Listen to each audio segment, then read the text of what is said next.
What's up, everyone? I'm your host, Christian Black, And I'm your co host, Matthew Goryczkowski. and welcome to season 2 of Our Small Majority. This season, we wanted to steer our focus more on women of color after the Breonna Taylor case. Excuse me, during the case. And on today's episode, we have a very special guest, our first filmmaker. She earned a master's in film and television production through the School of Cinematic Arts at USC. She also has a BA in Communication Studies and Afro American Studies from University of North Carolina at Chapel Hill. Now, this girl has been all over the world, y'all. Asia, Africa, South America, North America, Caribbean, you name it. Both for world missions and nonprofit organizations. Shoot, I know that we're really excited to meet her mainly because she's a filmmaker, like me and Matt. Oh, and by the way, these interviews were recorded right before the 2020 presidential election, so you may hear some distraught predictions. Let's go. How did you get started inside of your work being a director and a filmmaker? Oh man, so my story goes way back to childhood. I grew up in a small town called Kinston, North Carolina, and it's kind of near the coast. Um, and during the summer times, there was a lot of adventures to get into, but sometimes there would be, um, storms that would come just like randomly in the afternoon. And I had an auntie that would like babysit, and a lot of times, like when the storms would come, she would shut the lights off, cut the TV off, and she'd be like, "The Lord is talking." And so some summers he had a lot to say, and I found myself kind of bored, and so I basically started just writing little short stories out of boredom. And then by the time I got to high school, I ended up doing a senior project. It was like one of our requirements to graduate, where I like piecemealed a short film, and it kind of sent the light bulb off that wow, like I can put so many creative things into one bundle if I Mhm. pursue film. And so the rest was history from there. What was that first film about in high school? So that first film was actually a story about a set of twins. One that was like, I guess the like model citizen, and one that was kind of living, living life on the edge. And so he had gotten into some trouble, and when trouble came to his door, his twin brother ended up being the one that got murdered in a mistaken identity. So it kind of had like inspirations of like Boys in the Hood, but like with this whole like twist of like mistaken identity. Got you. Wow, Got that's much more Right. compelling than the first film I ever made. you. Right. Right. I, Yeah, I was a kid of the '90s, so like the New Jack era and all of those like films that kind of came through that time, like kind of Mhm. had a little bit of an influence. But yeah, I decided to go the dramatic route first time out the gate. I feel like Right. a big for our area, YouTube was our one of a big air like that was my first introduction to like filmmaking was YouTube. I feel like that one for our generation that's very common now, making just like vlogs and stuff as your first films. Yeah, it's so cool that you have that. Like I really wish that I was like a few years off from the origins of YouTube, but I remember when it first came out and I was like, well, why in the world would I like post a video of myself online? Like why would I do that? And like Right. now that's like the way of the world and like how we operate. Like everybody wants to share what they're up to, or like, just even having like an open door and an audience for like being able to share your story. I think it's like so cool that YouTube and other platforms like that exist. So yeah, definitely. Y'all were lucky. Like for me, like that's the first film I did. It was like it's bootleg, but it was kind of like fun thinking back on it because like we didn't have like Hmm. I didn't have like ready access to like editing software, so I literally had Right. I'm really dating myself by saying this, but like I had two VCRs and I literally was like tape to tape, like doing my edits, which Hmm. granted, it Oh, wasn't a thing that had to be done. It was just a kid that just wanted to do something and didn't have all the tools to Hmm. do it. And so I just like got resourceful and figured it out. So I had fades and sound effects. I don't know how I did it now, but I was Hmm. I was definitely ghetto rigging some things to make that movie happen. Oh man, that's awesome. So, well, what would you say how has like your sort of your style, your story making, and even like the focus of what stories you want to cover has changed from, you being that young filmmaker in high school and making anything and everything, what ideas that you have or whatever you had, to where you're at right now. How has that transformed? How has certain events, influenced what you cover? That's a really good question. So, one thing I can say that's like been pretty consistent since I ever wanted to tell stories is like I have found myself very drawn to like stories of the Black experience. Um, One of the biggest inspirations for me just wanting to like even become a storyteller was, like looking on screen. And even though there was like, when I was growing up, there was a good variety of like Black content, I kept finding that my story felt like it was missing, like especially growing up in the South, because like a lot of times they would show the South of like crosses burning on the lawn, but I didn't have that kind of experience, even though certain injustices were definitely in place. There was a lot of fun, there was a lot of adventure, there was a lot of things that I just felt like wasn't quite there, or maybe wasn't quite as nuanced as what I found to be my experience. And so I figured instead of like sitting on the sideline complaining about it, I would maybe just try to add to the conversation, because I kind of look at like all of the films that are out there as part of a conversation. Some films work for some and not for others. And so that thread kind of kept consistent even up to this day. But just naturally, like as I grew and evolved as a person, I had more lived experiences, I was exposed to more things, I traveled a lot. And so I think that a lot of that had influence on the types of stories that I would come to tell. And so like now at this juncture, I won't say that I'm limited to it, but I definitely find myself really drawn to like stories of like Black women. And a lot of Mhm. times we celebrate the strength of Black women, but I like to look at like the layers of what makes us us, because I think we have a very like unique experience, especially in America. But really Mhm. just stories that speak to me, like stories that are very human, like where people, sometimes it could be like an epic adventure, sometimes it could be just the most regular mundane thing, but like something of a character feeling like a gem, that might be just like hidden in plain view. That's something definitely that I'm typically drawn to in my storytelling to this day. Wow, it's awesome. Well, even moving, shifting towards that and more story-driven stories for Black women, how, for you personally as a storyteller, what challenges did you face as you started diving more into the industry, and started noticing that, because at least inside my opinion, there isn't enough representation when it comes to Black women telling their stories. And I just want to get your perspective on what did you first face while developing your career and a name for yourself, and making more and more stories just focusing on the woman's point of view. Um, and also, what are you up to now when it comes to, pushing that story even more during such a critical time? So I think I would definitely say from the time that I got started in the industry to where we are now, we're definitely turning a corner. Um, if you Just to kind of like, I guess if I had to use a word to describe what my experience was initially, was invisibility. I think that you know Black women, whether it's in the film industry or just in the political sphere or anywhere in this country, like we tend to be very present but unseen. I don't know if that's specific to just being taken for granted or what the case might be, but a lot of times, like unless we're kind of like standing up on the table and making a lot of noise, like it's like we're sometimes finding ourselves screaming with the mic on mute, for lack of a better way to explain it. And so I definitely experienced that even too in the industry.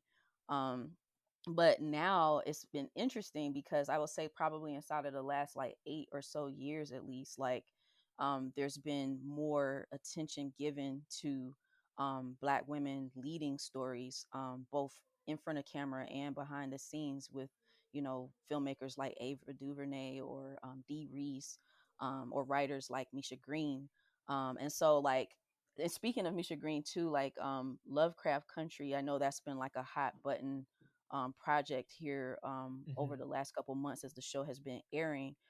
But just seeing like the depths and the layers of how she has explored the Black experience, but specifically like how she's highlighted women and all of these like very like specific but nuanced aspects of our experience has been like it's been unreal. I kind of feel like how probably our elders felt when Barack Obama first got elected president, where it's like they never thought they might see that in their lifetime, and just to be able to see those kind of stories like that unfold, while as among contemporaries, it's like very inspirational, and it's something that I definitely as a filmmaker want to continue to aspire towards too, because there's been a lot of ideas that I've had along the way, and I just thought like, oh man, they're not going to want that, but I'm gonna just keep going for it because at the end of the day, I didn't come to Hollywood for the glitz and glam of it. I actually came to be able to just tell a meaningful story that resonated with me, but I hope would also resonate with larger audiences. So it's been really inspiring to see the corner that we turned. In terms of what I'm working on right now, I've been doing a lot of documentary work lately. I actually got through with post production on a branded documentary for a shoe company, and right now, for better or for worse, like we're kind of Black people are kind of like the hot ticket. So a lot of companies are trying to be more inclusive in their hiring practices with folks behind the scenes, as well as how they're like portraying in their advertising. And so this particular company decided to focus on a Black female hiker, and you think, whoa, like you Hmm. don't always see that, but there's like a whole community of Black Hmm. women that are hikers. And so I actually got a chance to direct the story, highlighting her journey. And I'm also working on a docu series that's a 5-parter, and that one is actually focused on the Black church and its role in social justice activism in the United States, and how that's evolved over Wow. time. So that's two of my more recent projects, but I also still work on narrative fiction projects too. I've been collaborating with a writer for the last couple years on an anthology project that's like a modern reimagining of like a set of 5 Grimm brothers fairy tales, but told from the point of view of Black girls and women, also in 5 parts. I don't know if 5 is like a magic number for me or something, but just by coincidence, that's also in 5 parts too. And then I also have a script that I've been working on, feature film, that's a suspense thriller that's inspired by Asada Shakur. So that's some of the stuff I'm working on right Wow. now. I'm sure there's more, but those are the like That's a, top ones. how are you able to juggle so many projects at once? No sleep. Huh. Yeah, that makes sense. No sleep. That's the No, secret. but it's funny, like sometimes people like joke about having like ADD, or or just being like kind of, I won't say all over the place, but like they bounce from thing to thing.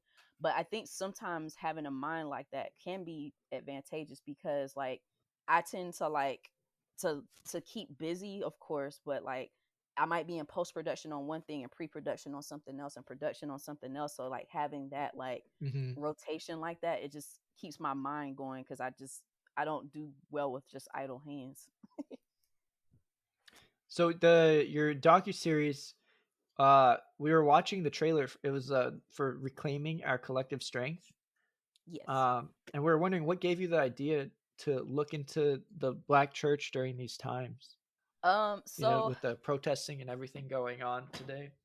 yes, so it's a number of things. So I've actually been, for the past year and a half, I've been collaborating or partnering really closely with this production company called Hush Harbor Media, and they are basically the media arm of a collective of nonprofits, and they do work nationwide, even independent of the recent political issues that are going Hmm. on. So under that umbrella is a group called Live Free. There's Faith in Action. There's a number of different groups, but they're a coalition of like clergy, Black Lives Matter activists, and so on, that work on community interventions around like gun violence prevention, reversing the cycle of mass incarceration, and also, fighting against voter suppression, among other things. And so I had already been doing like general like PSA and like media coverage of their work. And then the brainchild of one of the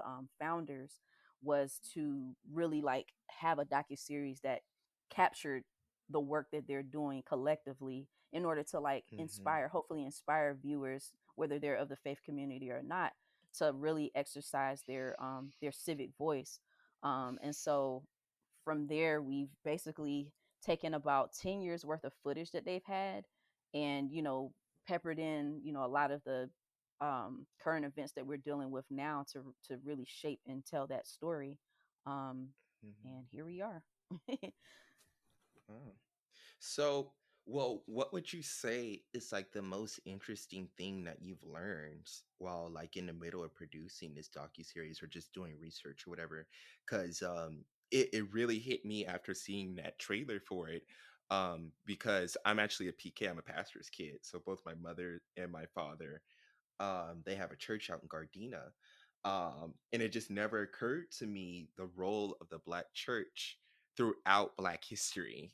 Like when even when it comes to like slavery, for the Underground Railroad or during the Civil Rights Movement, it's usually always steered towards one individual, Hmm. but not necessarily a whole community. So, what was some things that like popped up to you that was really eye opening? Um, there's a couple things. So one of the things, just from a historical standpoint, is I knew about how like people that were escaping slavery, how they would through the Underground Railroad, a lot of times like churches would be involved in that process, but I wasn't so much Mm-hmm. familiar with something they call hush harbors, where people would gather in secret in the woods to be able to like worship free of like the master's gaze, I should say. um and so I thought Mm-hmm. that was like really interesting how like these like safe spaces were formed, basically beyond church walls, and kind of like in a way was like a birth of like our struggle for like freedom and equal rights in this country, Mm-hmm. as a people.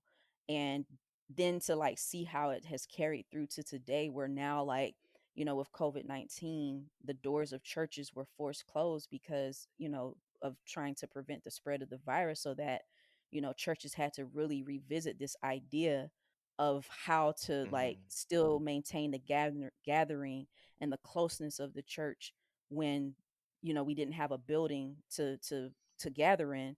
And then, while that all Mm-hmm. that's going on, then we had the whole incident of this summer with George Floyd to explode, so that, you know, then it's Mm-hmm. like the faith community where like, there's been a lot of, heat and criticism that has come to the Black church because, some people say it's not political, that, or Mm-hmm. some people say faith and political stuff should stay separate, while other people say I can't rock with the Black church if they're not dealing with my my day-to-day struggles and things like that. So that, the times kind of like forced up a hush harbor type of effect, all over again for the churches that chose to Right. engage. So yeah, it's just been like really eye-opening to see, one, a phrase that I just never knew before, but then also to just see how like there's a thread that kind of has continued on, when we maybe were taught in schools to just kind of look at like Martin Luther King, or Dr. Martin Luther King, I should say, and Harriet Tubman and a few. And it's like, no, there was a lot of people consistently over Mm-hmm. time that were doing the work. And it wasn't everybody per se, but it was, definitely a dedicated few. And when you look in like the pages of history, you'll often start to see like, oh, wait, this happened in that church. This church was at the forefront of that. Okay. Like it just all Right. starts to like connect like dots. Um, so yeah, it's that was a really roundabout way to answering. But yeah, it's been a lot of learning. But I think just the idea of a hush harbor and what it meant back then and what has come to mean now, has really stood out to me probably the most as something I learned.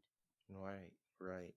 And well, as going back to COVID-19 and even the incident with George Floyd, um, with all of these things going around, and there's a whole lot of things sprouting up in order to promote like not only black storytellers but like black businesses or black history, and people are finally open to educating themselves now. Hmm. um, so what would you say would be just a few things in order to be more progressive or become an advocate, or just things that people should be aware of in order to make sure that we're able to support not only black people and black artists but black women in general? Because for me personally, after the Breonna Taylor verdict, it was shocking to figure out the decision and why the officers were charged. Um, and when it comes to advocating for black women, because when talking with either other colleagues or family members and stuff like that, I get a lot of people that agree that black women are always put at the lower end of the totem pole.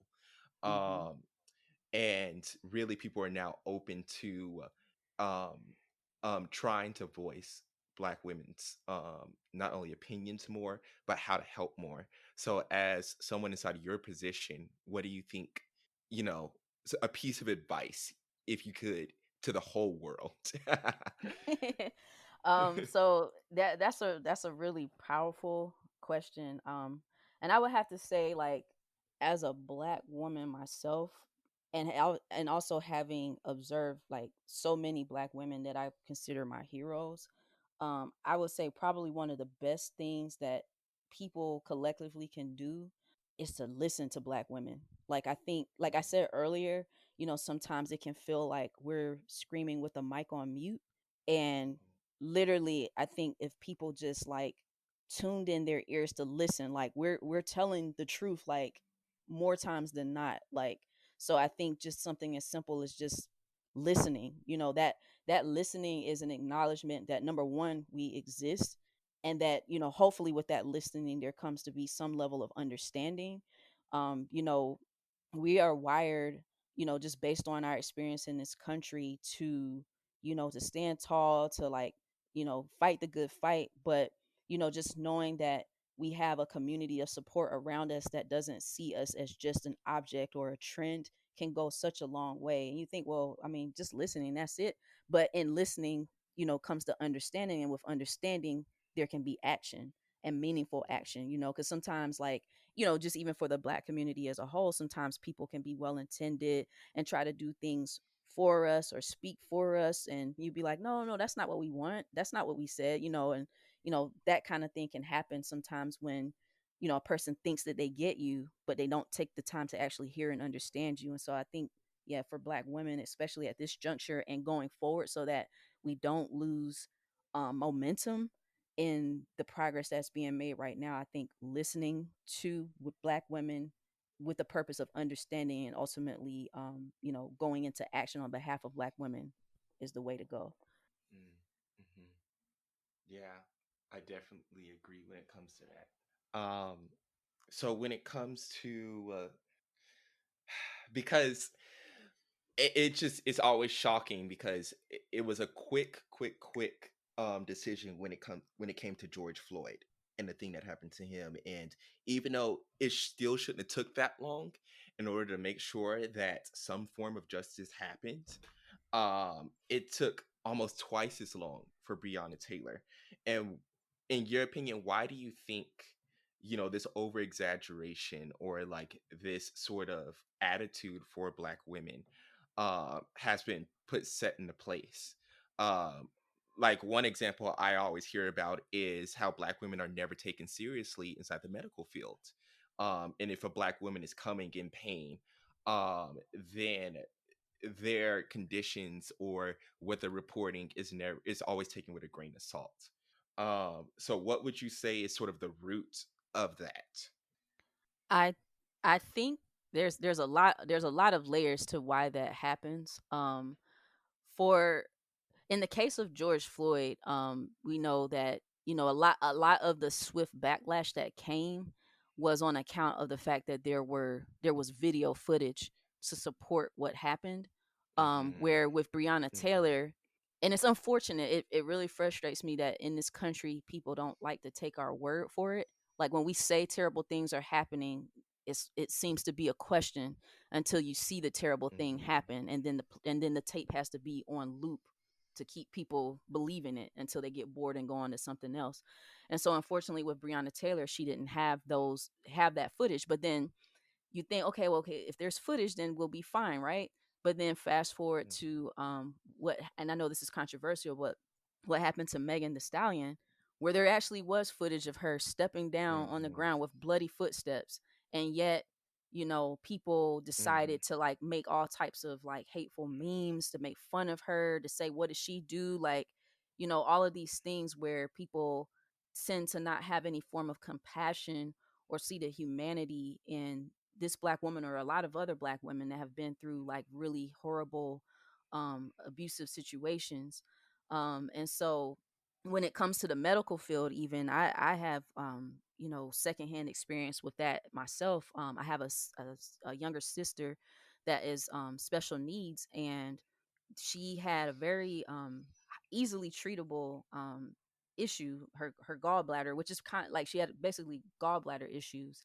And to get your gallbladder and removed is like Mm-hmm. just a notch over from an appendicitis.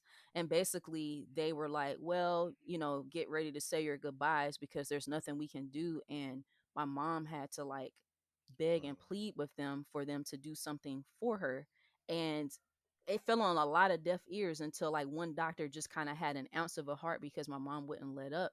But all that to say, Mm-hmm. it's like there seems to be a disconnect with seeing us, one, just as humans, as peers.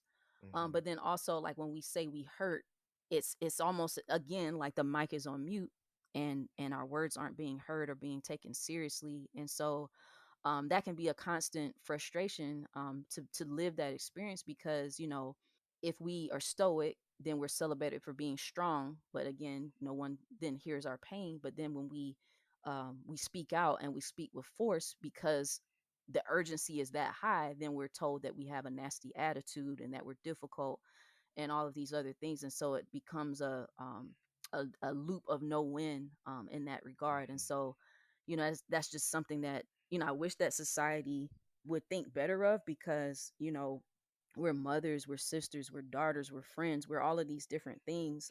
But you know a lot of times it becomes a situation where we're just not seen or heard, and it's not for lack of being present, that's for sure. Wow. Wow. Most definitely. Um, Shoot. I don't know where to go from there. I'm just soaking all that in right now. Yeah, I know it got kind of heavy. It's like, oh man. It got like, whoo, like, it's it's the truth though. It's the Mhm. truth. You know. It really is. And just when it comes to, 'cause I just never understood when it comes to even shifting, going in even a little deeper for that.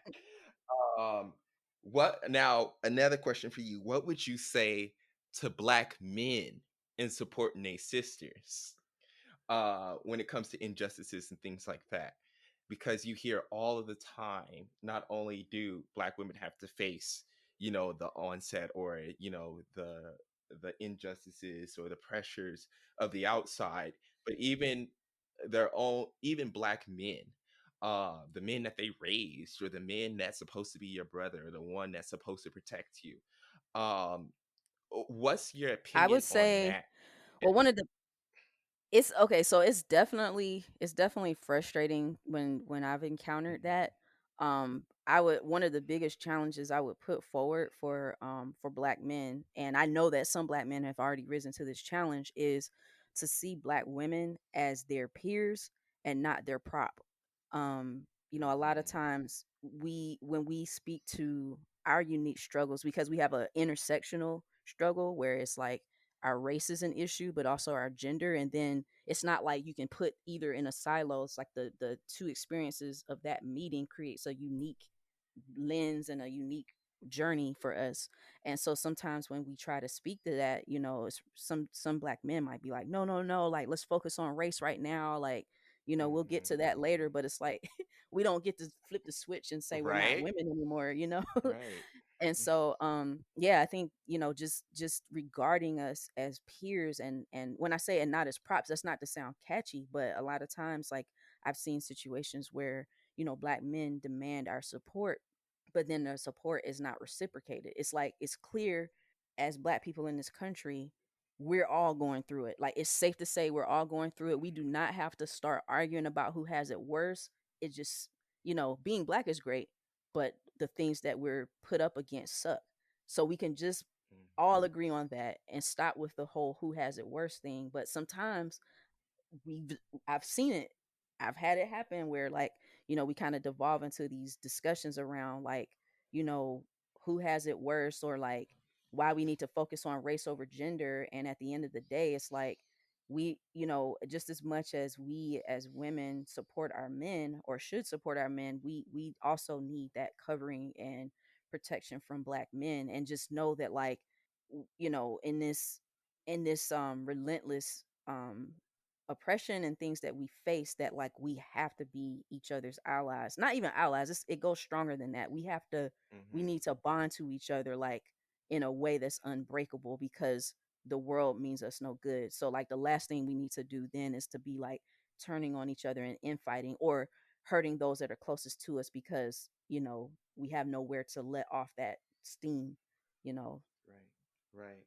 Well, what would you say is like a few peers or inspirations, not only as like a filmmaker, but as like an advocate and someone that's actually pushing um this new attitude while things are fresh, while things are hot right now. What would you say for both men and women is a huge inspiration for you inside of the black community? um see, you're saying, like, as in a person, or as in, like, a a thing, or like a thing to do? Mhm. Um, for both, for as a person, an individual, and even as a storyteller. Oh, okay. So, as a storyteller, I think, there's a couple ways that there's inspiration. I mean, obviously, seeing other people that are steps ahead on the road, doing it and paving the way and creating new opportunities for themselves, and therefore normalizing us in these spaces, goes a long way. Like, I had mentioned before, like, Ava DuVernay and Dee Reese, like, those are, two women filmmakers that, like, I really admire. Julie Dash is one from, like, a different generation that, Hmm. has made me excited. There's also I'm blanking. Oh, um I think it's Nia DaCosta. She's doing the reboot of Candyman. Again, I'm so excited. She's actually directing a Marvel film, and it's like, one of my big dreams one day is to be able to, like, direct something on that level. And so just seeing Hmm. people Right. go before go before me, and people even, generations younger than me, to do these things, and to make it clear that, nothing is out of reach, and that, these things are possible, when just a generation ago it might not have been as much. So that goes a long way. And then, same thing for black men. Like, we have, like, so many great examples. You have, like, Ryan Coogler and all these great other filmmakers, Stephen Caple. I'm thinking about, like, the new guard of filmmakers. And they're getting out there and they're telling our stories, but it's not always just, like, trauma porn. It's like, yeah, the struggle is in there, but, like, these characters that they're depicting are, like, people. Like, they're people that I know. Like, I could walk into the screen and be in a scene or something and shake Right. hands with these people and call them a friend, because I'm like, yeah, I know that guy. um and so, like, I think that that's really important, not just because of, like, place behind the screen or on screen, but also just for, like, the average viewer, when they're watching things, like, normalizing us in these different spaces and in these different stories, to show that, like, we can be whatever. Like, we don't have to be just, like, limited to these boxes that, society has placed us in, and that disguise the limit on whatever stories could be told, or how we want to tell the story, or just all of those things that I think mean so much. And it's very edifying to the Hmm. soul. Like, it kind of, a lot of times I find, like, watching certain content, like that, it goes beyond just entertainment. Like I like watching Black Panther is a good example of that. Like it did something for the soul to like see like, oh my gosh, like my nerdy side, I'm a Pan-African studies major, and so I'm looking like, oh, they represented this country and that country, this culture and that culture. Oh, they show this detail, like, just seeing that in a mainstream space like that makes us be able to feel proud and stand tall in a way where it's not just going against the grain, but just seeing like, oh, we can be embraced on a large scale and not have to always tuck off in a corner to like be our boldest selves. Mm-hmm. Christian and I had a conversation before the interview where we're wondering what your opinion is on like white filmmakers either producing, writing, or directing black stories. You know, Oh man. Yeah, like so this is Oh, sorry, I didn't mean to cut you off. No, I was gonna say this is a good question. This actually no, came no up. way. This actually came up when I was in I went to grad school at USC and finished there, got my MFA. But before that, Mm-hmm. I actually did a semester at Howard University, and this was a very hot button topic.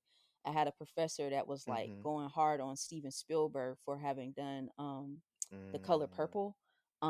He was not happy Mm-hmm. about it, and he had some choice things to say about it, and I was like, okay, Mm-hmm. I hear you. Like, but from my standpoint, Right. i kind of have I kind of take a slightly different approach. I don't think that our stories can't be told by other people. I think where the rub for me and probably Mm-hmm. other filmmakers that have like sometimes said, I don't know about that one, is that our stories have been shepherded and sanitized so much when we try to tell our stories that sometimes Mm-hmm.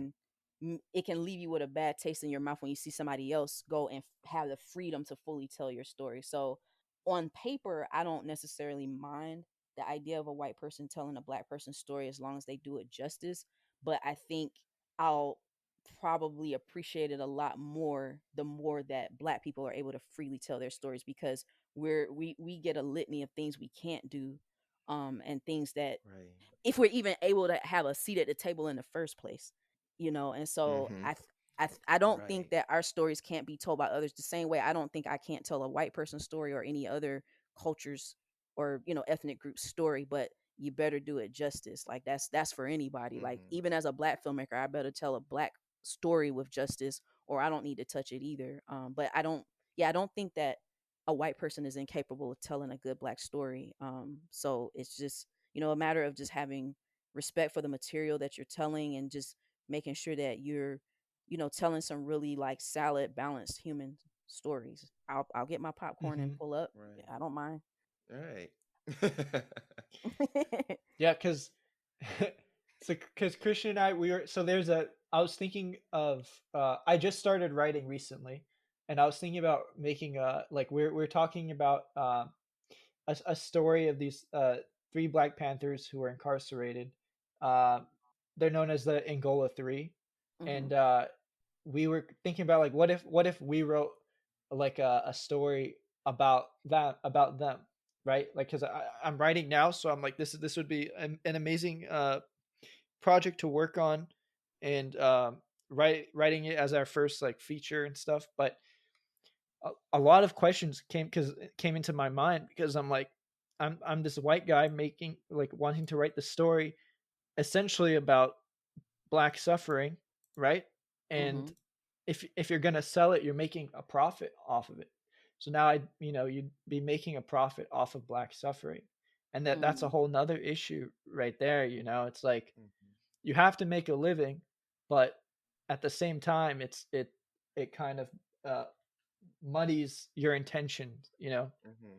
So what do you think are some, I don't know, what do you I don't know if there what kind of solutions or ideas you have about that, but Because when we like initially had this conversation, um, because he was all like, "Yeah, like I had this great idea, but am I the one to tell it?" exactly, right, exactly. Yeah, I was I'm like, like "Well, it all depends, man." am I like Yeah. And I was like, "I think you should ask her this."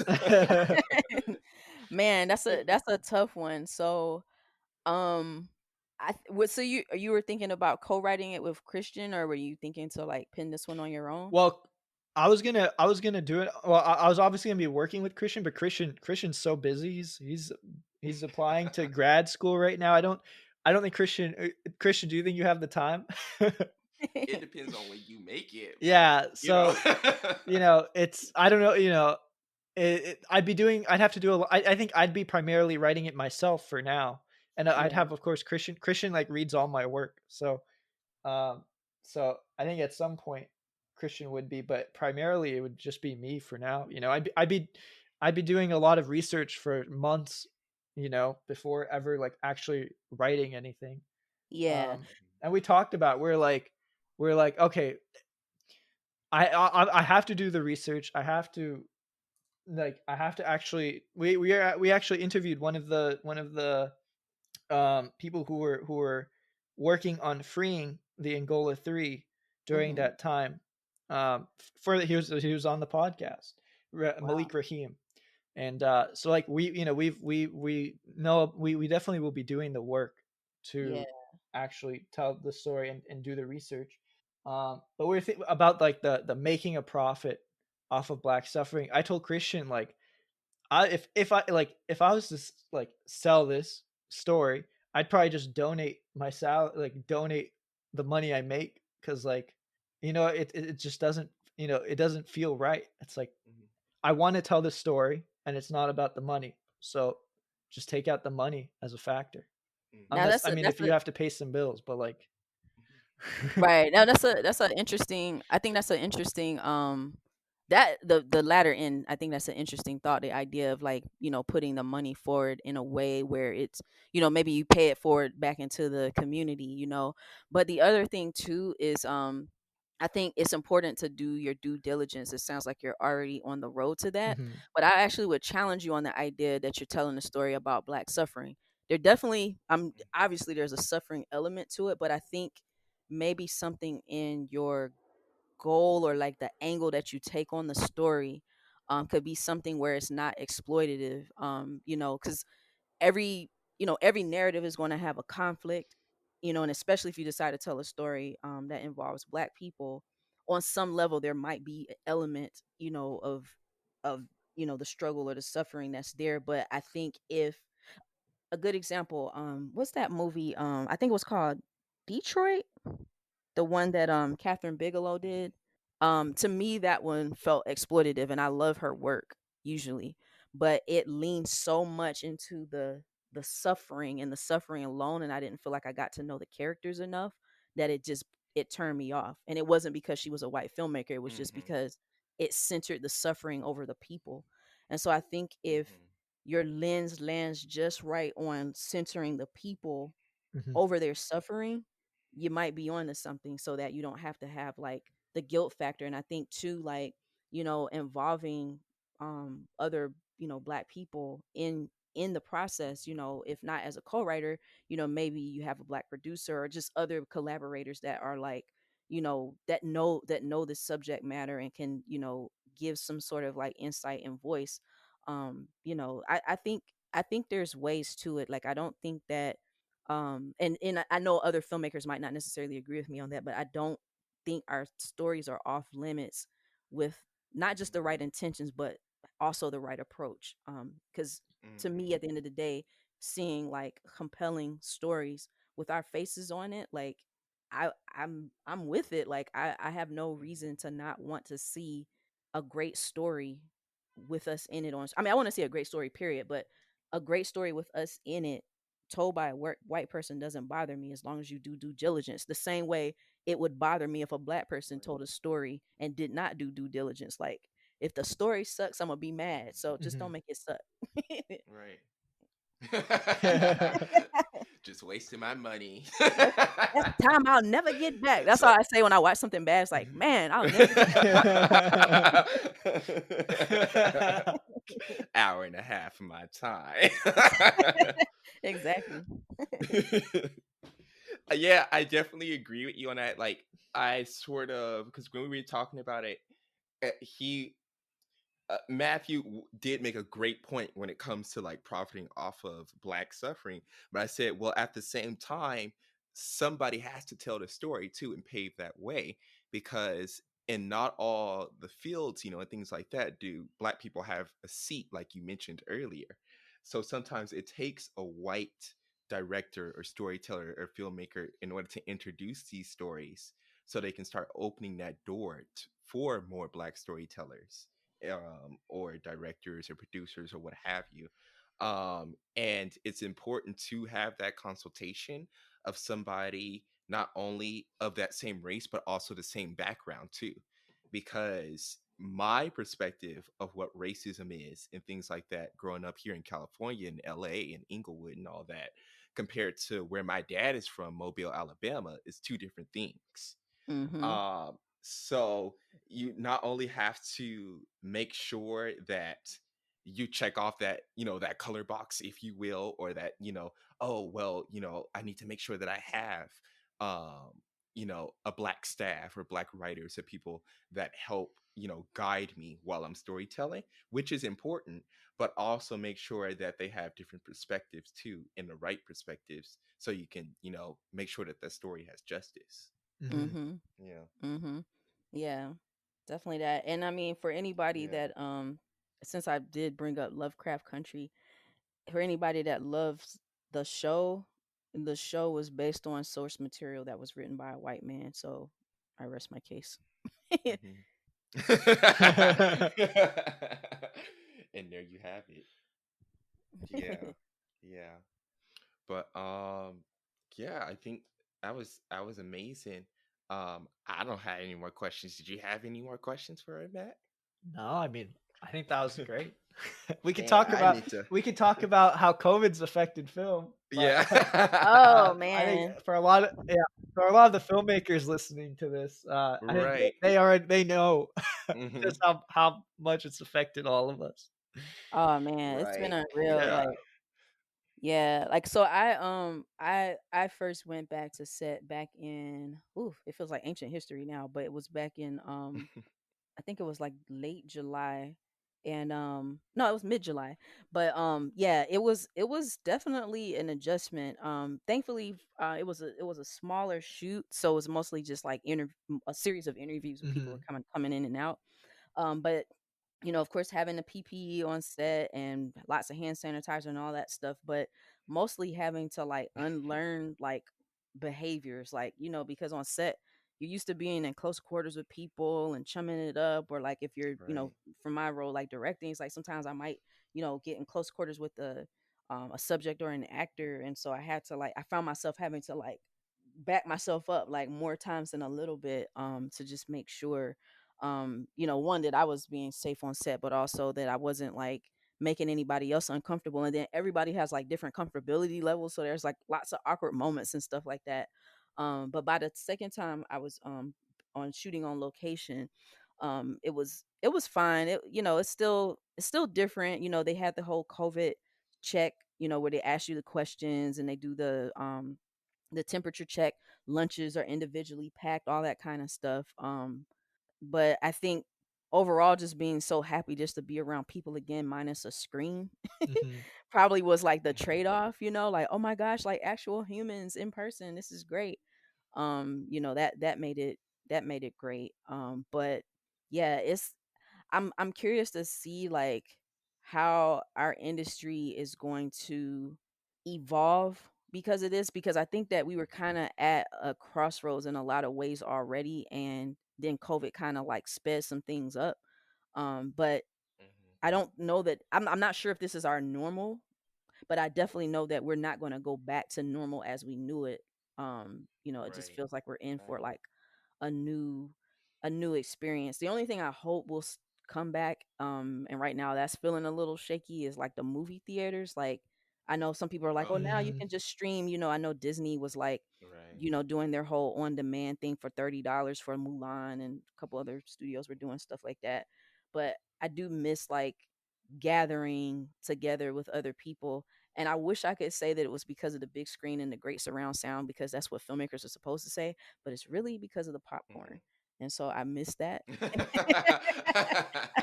And it's like it's not the same. Yeah, streaming's all right, but it's like I want to get out the house and go. Yeah, hear other people, and I want to be able Right. to roll my eyes when somebody brings out their cell phone. All that stuff. I want that Hmm. again. It's harder to stay engaged, I think, with streaming because you have so many. Your TV isn't as big as like a theater screen. You have so many Hmm. things in your vision and so many things distracting you and your phone going off and all of that. Yeah. So I think it's much harder to stay engaged with films. It's not the Right. same.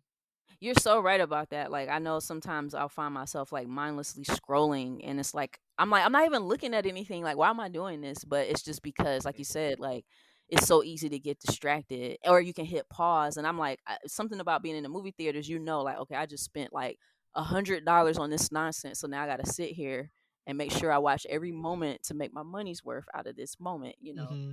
Um, and so yeah, hopefully that'll come back. And I just hope that, just from a jobs perspective too, like I have so many friends that have kind of like, had to go for an extended amount of time without work. And I was blessed that I was able to work consistently throughout.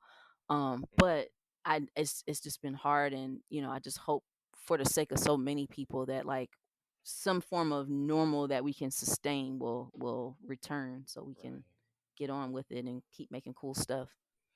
Yeah, my wildest theater experience was when I visited New Orleans with Christian. Like, was it 2 years ago now?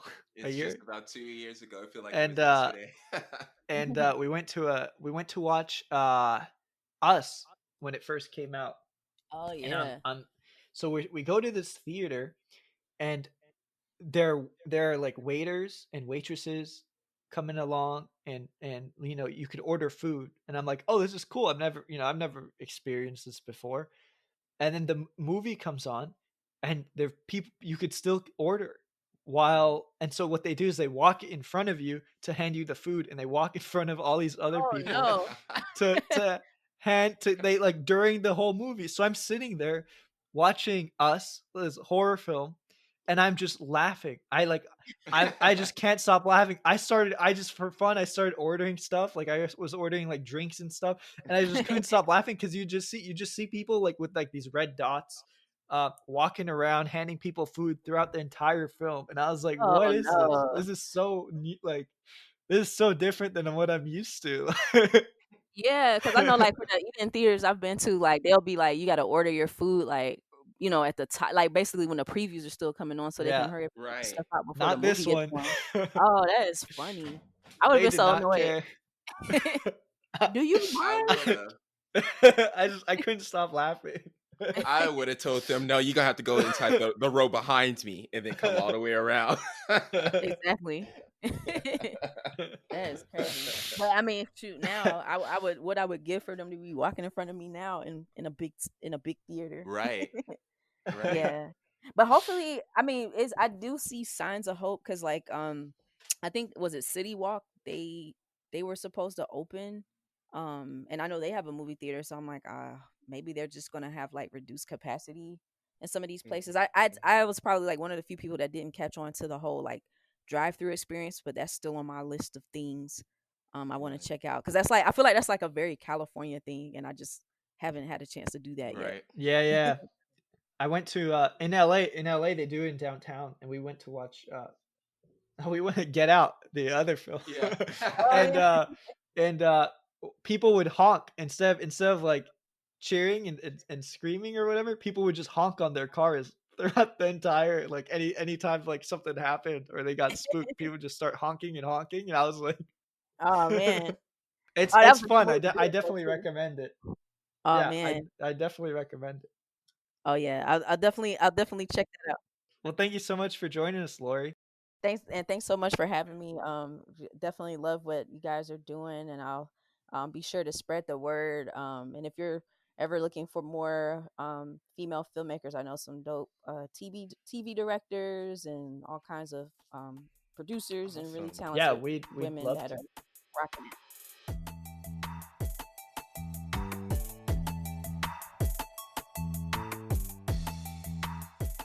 Thank you for listening to this week's episode of Our Small Majority.